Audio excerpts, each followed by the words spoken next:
വാർത്തയിലേക്കാണ്. KIIFB masala bond കേസിൽ മുഖ്യമന്ത്രി പിണറായി വിജയനും മുൻ ധനമന്ത്രി തോമസ് ഐസക്കിനും നോട്ടീസ് അയച്ച ഇഡി. മസാല ബോണ്ട് ഇടപാടിൽ ഫെമ ചട്ടലംഘനം നടന്നെന്ന് കാണിച്ചാണ് നോട്ടീസ്. വിവരങ്ങളുമായി അതുല്യ രാമചന്ദ്രൻ ചേരുന്നുണ്ട്. അതുല്യ, ഇപ്പോൾ മസാല ബോണ്ട് കേസിലാണ് മുഖ്യമന്ത്രി പിണറായി വിജയനും അതുപോലെ തന്നെ ധനമന്ത്രിയായിരുന്ന തോമസ് ഐസക്കിനും ഇഡി നോട്ടീസ് അയച്ചിരിക്കുന്നത്. മസാല ബോണ്ട് ഇടപാടിൽ ഫെമ ചട്ടലംഘനം നടന്നെന്ന് കാണിച്ചാണ് ഇത്തരത്തിലൊരു നോട്ടീസ് ഇപ്പോൾ ഇഡി മുഖ്യമന്ത്രിക്കടക്കം നൽകിയ ഒരു സാഹചര്യം ഉണ്ടായിരിക്കുന്നത്. കൂടുതൽ വിവരങ്ങൾ.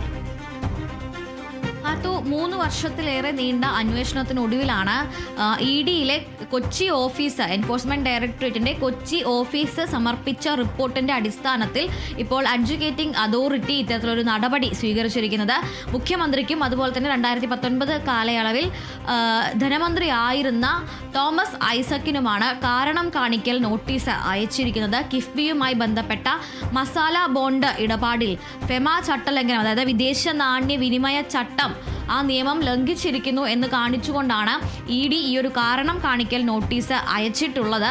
കിഫ്ബി 2019 മസാല ബോണ്ട് ഇറക്കി ഇത്തരത്തിൽ പണം സമാഹരിക്കുന്നത്.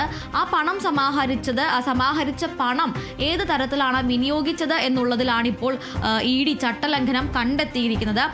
2150 കോടി രൂപയാണ് ഈ മസാല ബോണ്ടുകളിലൂടെ, ഈ കടപ്പത്രങ്ങൾ ഇറക്കി അവ മറ്റ് കമ്പനികൾക്ക് വിൽക്കുന്നതിലൂടെ കിഫ്ബി സമാഹരിച്ചത്. ഈ 2150 കോടി രൂപ എന്നുള്ളത് കേരളത്തിലെ അടിസ്ഥാന സൗകര്യങ്ങളുടെ വികസന പദ്ധതികൾക്കായാണ് കേരളം ചിലവഴിച്ചത്. ഇത് ഈ വിദേശ നാണ്യ വിനിമയ ചട്ടത്തിന്റെ ലംഘനമാണ് എന്നാണ് ഇ ഡിയുടെ കണ്ടെത്തൽ. നമ്മൾ ഈ ഒരു വിഷയത്തിലേക്ക് വരുമ്പോൾ ആദ്യം എന്താണ് മസാല ബോണ്ട് എന്നുള്ള ആ ഒരു കാര്യം കൂടി ഒന്ന് വിശദമാക്കേണ്ടതുണ്ട്. മസാല ബോണ്ടുകൾ എന്നത് ഒരു സ്ഥാപനം അല്ലെങ്കിൽ ഒരു സംസ്ഥാനം അല്ലെങ്കിൽ ഏതെങ്കിലും ഒരു ഗവേണിംഗ് ബോഡി അവർക്ക് പണം സമാഹരിക്കുന്നതിനായി ഇന്ത്യൻ രൂപയിൽ വിദേശ വിപണികളിൽ നിന്ന് പണം സമാഹരിക്കാൻ വേണ്ടി ഇറക്കുന്ന കടപ്പത്രങ്ങളെയാണ് മസാല ബോണ്ടുകൾ എന്ന് പറയുന്നത്. ഇത്തരത്തിൽ വിദേശ വാണിജ്യ വായ്പ നമുക്ക് ഇന്ത്യൻ രൂപയിൽ ലഭിക്കും എന്നതാണ് ഈ കടപ്പത്രങ്ങളുടെ ഒരു പ്രത്യേകത. ഈ കടപ്പത്രങ്ങൾ ഇറക്കുകയും അവ സ്വകാര്യ സ്ഥാപനങ്ങൾക്ക് വിൽക്കുകയും ചെയ്യുന്നതിലൂടെയാണ് പണം സമാഹരിക്കുക. ഇതിൽ ഈ മസാല ബോണ്ടുകളെ സംസ്ഥാനങ്ങളും അതുപോലെ തന്നെ മറ്റ് സ്ഥാപനങ്ങളും കോർപ്പറേറ്റുകളും ആശ്രയിക്കുന്നതിന്റെ കാരണം എന്ന് പറയുന്നത് മസാല ബോണ്ടുകൾ ഇറക്കുന്നത് ഇന്ത്യൻ രൂപയെ അടിസ്ഥാനമാക്കിയാണ്. അതിനാൽ തന്നെ ഈ ഡോളർ നിരക്കിൽ ഉണ്ടാകുന്ന ഏറ്റക്കുറച്ചിലുകൾ, അതിൽ വരുന്ന നഷ്ടം, ഇവയൊന്നും തന്നെ നമ്മളെ ബാധിക്കില്ല. പകരം വിദേശ വിപണിയിൽ ഇന്ത്യൻ രൂപ എത്താനും ഇതൊരു കാരണമാകും. അതുകൊണ്ട് തന്നെ ഇപ്പോൾ ഡോളർ അടിസ്ഥാനമാക്കിയാണ് നമ്മൾ ഒരു വിനിമയം നടത്തുന്നത് അല്ലെങ്കിൽ കടപ്പത്രം ഇറക്കുന്നത് എന്നുണ്ടെങ്കിൽ ഇന്ത്യൻ രൂപയ്ക്കെതിരായി ഡോളറിന്റെ മൂല്യം വർദ്ധിക്കുന്നത് അല്ലെങ്കിൽ ഇന്ത്യൻ രൂപയുടെ മൂല്യം ഇടിയുന്നതൊക്കെ ഈ വായ്പയെ ബാധിക്കും. എന്നാൽ അതേസമയം ഇന്ത്യൻ രൂപയിൽ നമ്മളൊരു ബോണ്ട് ഇറക്കുകയാണെങ്കിൽ ഇത്തരത്തിലുള്ള നഷ്ടങ്ങളൊന്നും തന്നെ നമുക്ക് ബാധിക്കില്ല എന്നുള്ളതാണ്. ഈ ഒരു സാഹചര്യത്തിലാണ് ഇത്തരത്തിൽ 9.23% പലിശയിൽ 2150 കോടി രൂപ കേരളം ഇത്തരത്തിൽ കടപ്പത്രങ്ങളിലൂടെ സമാഹരിക്കുന്നത്. എന്നാൽ 3 വർഷങ്ങൾക്ക് മുൻപ് തന്നെ ഈ ഒരു വിഷയത്തിൽ CAG അന്വേഷണം നടത്തിയിരുന്നു, ഇ ഡി അന്വേഷണം നടത്തിയിരുന്നു. അന്ന് തന്നെ കേന്ദ്ര സർക്കാരിൻ്റെ അനുവാദമില്ലാതെ ഒരു സംസ്ഥാനം ഇത്തരത്തിൽ വിദേശ വാണിജ്യ വായ്പ വിദേശത്ത് നിന്ന് കേന്ദ്ര സർക്കാരിൻ്റെ വഴിയിലൂടെ അല്ലാതെ വായ്പ എടുക്കുന്നത് ചട്ടലംഘനമാണ് എന്ന് CAG ചൂണ്ടിക്കാട്ടിയിരുന്നു. അത്തരത്തിൽ കേന്ദ്രത്തിൻ്റെ അനുമതി ഇല്ലാതെ അല്ലെങ്കിൽ കേന്ദ്രത്തിൻ്റെ ആശ്രയിക്കാതെ ഇത്തരത്തിൽ വായ്പ സ്വീകരിക്കുന്നത് ചട്ടലംഘനമാണ് എന്നുള്ള ആ ഒരു CAG റിപ്പോർട്ടിൻ്റെ അടിസ്ഥാനത്തിലാണ് ഇ ഡി അന്വേഷണം തുടങ്ങുന്നത്.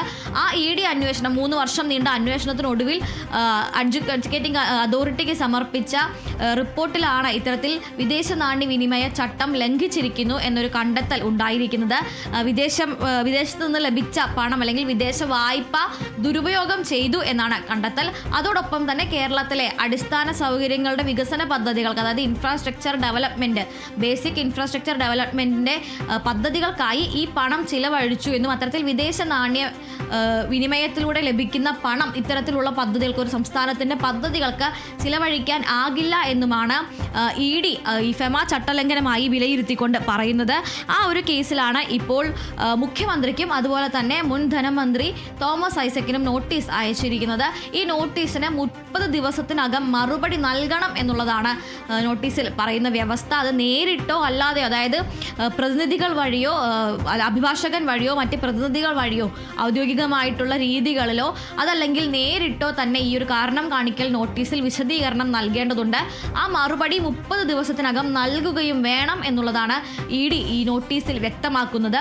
നേരത്തെയും മുൻ ധനമന്ത്രി തോമസ് ഐസക്കിന് നേരത്തെയും ഇതേ വിഷയത്തിൽ ഫെമ ചട്ടലംഘനം ആരോപിച്ചുകൊണ്ട് ED നോട്ടീസുകൾ അയച്ചിരുന്നു. 2 തവണ ഏതാണ്ട് 2 തവണയോ മറ്റോ ഈ തോമസ് ഐസക്കിന് ഇത്തരത്തിൽ ഇതേ വിഷയത്തിൽ കിഫ്ബി മസാല ബോണ്ട് വിഷയത്തിൽ കാരണം കാണിക്കൽ നോട്ടീസ് അയച്ചിരുന്നു.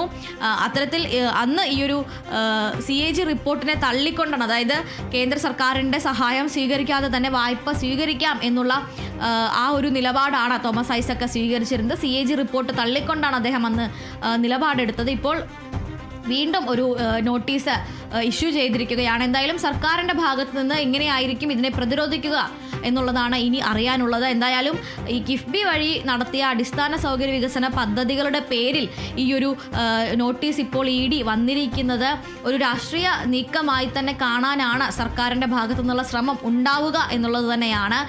സർക്കാരിൻ്റെ ഭാഗത്തു നിന്ന് ഇതിൽ ഇനി സാമ്പത്തിക വകുപ്പിൻ്റെ കൂടി ഭാഗത്ത് നിന്ന് ഏത് രീതിയിലുള്ള പ്രതിരോധമാകും ഉണ്ടാവുക, നിയമപരമായ രീതിയിലേക്ക് നീങ്ങുമോ മുതലായ കാര്യങ്ങളാണ് ഇനി അറിയാനുള്ളത്. എന്തായാലും 30 ദിവസം സമയമുണ്ട് ഈ ഒരു കാരണം കാണിക്കൽ നോട്ടീസിന് ഉത്തരം നൽകാൻ. അതിനിടയിൽ തിരഞ്ഞെടുപ്പ് കൂടി വരികയാണ് എന്നുള്ളതാണ്. പ്രതിപക്ഷത്തിന് കൃത്യമായി ഒരു ആയുധം, ഒരു സാമ്പത്തിക വകുപ്പും അല്ലെങ്കിൽ ധനകാര്യവുമായി ബന്ധപ്പെട്ട മറ്റൊരു ആയുധം കൂടി ഇപ്പോൾ ലഭിച്ചിരിക്കുകയാണ് എന്നുള്ളതും ഇതിൻ്റെ ഒരു പ്രത്യേകത കൂടി അല്ലെങ്കിൽ ശ്രദ്ധിക്കേണ്ട ഒരു വസ്തുതയാണ് എന്നുള്ളതാണ്. തിരഞ്ഞെടുപ്പ് അടുത്തിരിക്കുന്ന ഒരു സമയം ആയതുകൊണ്ട് തന്നെ ഇനി കൃത്യം 9 നാളുകൾ മാത്രമാണ് ഉള്ളത്. അപ്പോൾ പ്രതിപക്ഷത്തെ സംബന്ധിച്ചിടത്തോളം ഒരു പ്രചാരണ ആയുധം കൂടിയായി ഈ ഒരു വിഷയത്തെ മാറ്റാൻ കഴിയും എന്നുള്ളതാണ് മറ്റൊരു ശ്രദ്ധിക്കേണ്ട വസ്തുത. അതുല്യ പറഞ്ഞതുപോലെ തന്നെ 30 ദിവസത്തെ സാവകാശമാണ് മുഖ്യമന്ത്രിക്ക് ഇപ്പോൾ ED നൽകിയിരിക്കുന്നത്. ഈ ഒരു മുഖ്യമന്ത്രി ഈ നോട്ടീസുമായി ബന്ധപ്പെട്ട് EDക്ക് മറുപടി നൽകിയതിനു ശേഷം എന്തെങ്കിലും തുടർ നടപടികളിലേക്ക് ED കടക്കാനുള്ള സാധ്യത നിലവിലുണ്ടോ? കാർത്തൂർ നിലവിൽ ഈ ഒരു നോട്ടീസ് അയച്ചിരിക്കുന്നത് ഒരു സ്വാഭാവിക നടപടിയാണ് എന്നുള്ളതാണ് ഏറ്റവും പ്രധാനപ്പെട്ട മറ്റൊരു കാര്യം. അതായത് ഏതെങ്കിലും രീതിയിലുള്ള നിയമ നടപടികളിലേക്ക് കടക്കാനുള്ള ഒരു സാധ്യത നിലവിൽ EDയുടെ ഭാഗത്ത് നിന്ന് ഉണ്ടാകില്ല എന്നുള്ളതാണ്. പ്രത്യേകിച്ചും സാമ്പത്തിക കുറ്റകൃത്യമാണ്. സാമ്പത്തിക കുറ്റകൃത്യത്തിൽ ഇത്തരത്തിൽ ഒരു ഫെമ ചട്ടലംഘനത്തിൻ്റെ വ്യവസ്ഥകൾ എന്ന് പറയുന്നത് ഒരു വലിയ നൂലിഴ വ്യത്യാസമില്ലാതെ കിടക്കുന്ന വളരെ സങ്കീർണമായ ചില വ്യവസ്ഥകളാണ് ഉള്ളത്. വിദേശ നാണ്യം ഏതെല്ലാം രീതിയിൽ വിനിയോഗിക്കാം എന്ന് പറയുന്ന വ്യവസ്ഥകൾ, പ്രത്യേകിച്ചും ക്രിസ്ത്യൻ മിഷണറിമാരുടെ കാരുണ്യ പ്രവർത്തനങ്ങൾ, അതുപോലെ തന്നെ പലവിധ കാര്യങ്ങൾക്ക് ഈ വിദേശ നാണ്യം വിനിയോഗിക്കുന്നുണ്ട്. അവിടെയെല്ലാം ഇത്തരത്തിൽ ഏതെല്ലാം രീതിയിൽ വിനിയോഗിക്കണം എന്നുള്ള കേന്ദ്രത്തിൻ്റെ വ്യവസ്ഥകളെ അനുസരിച്ചാണ് ഈ സാമ്പത്തിക കുറ്റകൃത്യം നടന്നോ നടന്നില്ലയോ എന്നുള്ള ഒരു കാര്യം ഇരിക്കുന്നത്. ആ ഒരു സാഹചര്യത്തിൽ നിലവിൽ ED അയച്ചിരിക്കുന്ന ഈ നോട്ടീസ് എന്ന് പറയുന്നത് ഒരു റിപ്പോർട്ട് സമർപ്പിച്ച് കഴിഞ്ഞാൽ ആ റിപ്പോർട്ടിന്മേൽ ഉണ്ടാകുന്ന ഏറ്റവും ആദ്യത്തെ നടപടി, ആദ്യ പടി എന്ന നിലയിലാണ്. അതിനാൽ കാരണം കാണിക്കൽ നോട്ടീസ് ആദ്യഘട്ടത്തിൽ അയച്ച് അതിന് ഉത്തരം ഇല്ല എങ്കിൽ രണ്ടാമത് വീണ്ടും ഒരു വിശദീകരണം തേടിക്കൊണ്ടാണ് അടുത്ത തുടർ നടപടി ഉണ്ടാവുക. എന്തുകൊണ്ടാണ് ഇതിന് മറുപടി ഇല്ലാതിരുന്നത് എന്ന രീതിയിൽ ഒരു വിശദീകരണം തേടും. അതിനുശേഷമായിരിക്കും മറ്റ് നോട്ടീസുകൾ അല്ലെങ്കിൽ ഇപ്പോൾ ഏതെങ്കിലും രീതിയിലുള്ള വക്കീൽ നോട്ടീസ് അടക്കമുള്ള കാര്യങ്ങൾ പുറത്ത് ഇറക്കുന്നതിലേക്ക് പോവുക. ഇപ്പോൾ നിലവിൽ ഈ അയച്ചിരിക്കുന്ന കാരണം കാണിക്കൽ നോട്ടീസ് എന്ന് പറയുന്നത് ED സമർപ്പിച്ച, അതായത് കൊച്ചി ഓഫീസ് നടത്തിയ അന്വേഷണത്തിൽ കണ്ടെത്തിയ കാര്യങ്ങൾ, അവരുടെ നിഗമനങ്ങൾ, അതുപോലെ കണ്ടെത്തലുകൾ, എന്ത് നടപടിയാണ് എടുക്കേണ്ടത് അല്ലെങ്കിൽ എന്തെല്ലാം കുറ്റകൃത്യങ്ങളാണ് നടന്നിരിക്കുന്നത് മുതലായ കണ്ടെത്തലുകൾ അടങ്ങിയ റിപ്പോർട്ട് സമർപ്പിച്ചു കഴിഞ്ഞാൽ ആ റിപ്പോർട്ടിൻ്റെ അടിസ്ഥാനത്തിൽ ആദ്യമായി അതിൽ കണ്ടെത്തിയിരിക്കുന്ന കുറ്റകൃത്യങ്ങൾ ചെയ്തു എന്ന് പറയപ്പെടുന്ന ആളുകളോട് അതിൻ്റെ കാരണം തേടുന്ന ഏറ്റവും സ്വാഭാവികമായ, ഏറ്റവും പ്രാഥമികമായിട്ടുള്ള ആദ്യത്തെ സ്റ്റെപ്പ് എന്ന് തന്നെ വേണമെങ്കിൽ പറയാം. അത്തരത്തിൽ ഏറ്റവും പ്രാഥമികമായിട്ടുള്ള നടപടി മാത്രമാണ് ഈ കാരണം കാണിക്കൽ നോട്ടീസ്. അതൊരു റുട്ടീനായിട്ടുള്ള കാര്യം എന്ന് തന്നെ നമുക്ക് വേണമെങ്കിൽ പറയാം. ഇതിന് പിന്നാലെ ഇത്തരത്തിൽ കൂടുതൽ വിശദീകരണം തേടലുകളും അതുപോലെ തന്നെ മറ്റ് വിവരശേഖരണവും എല്ലാം കഴിഞ്ഞതിന് ശേഷം മാത്രമായിരിക്കും ഏതെങ്കിലും രീതിയിലുള്ള നിയമ നടപടികളിലേക്ക് കടക്കുകയുള്ളൂ. ശരി, കിഫ്ബി മസാല ബോണ്ട് കേസിലാണ് മുഖ്യമന്ത്രി പിണറായി വിജയനും അതുപോലെ തന്നെ മുൻ ധനമന്ത്രി തോമസ് ഐസക്കിനും ഇപ്പോൾ ED നോട്ടീസ് അയച്ചിരിക്കുന്നത്. മസാല ബോണ്ട് ഇടപാടിൽ ഫെമ ചട്ടലംഘനം നടന്നെന്ന് കാണിച്ചാണ് ഇത്തരത്തിലൊരു നോട്ടീസ് ഉണ്ടായിരിക്കുന്നത്. 30 ദിവസത്തെ സാവകാശമാണ് മുഖ്യമന്ത്രിക്കും ധനമന്ത്രിക്കും ED നൽകിയിരിക്കുന്നത്. അതുല്യ രാമചന്ദ്രനാണ് വിവരങ്ങൾ നൽകിയത്.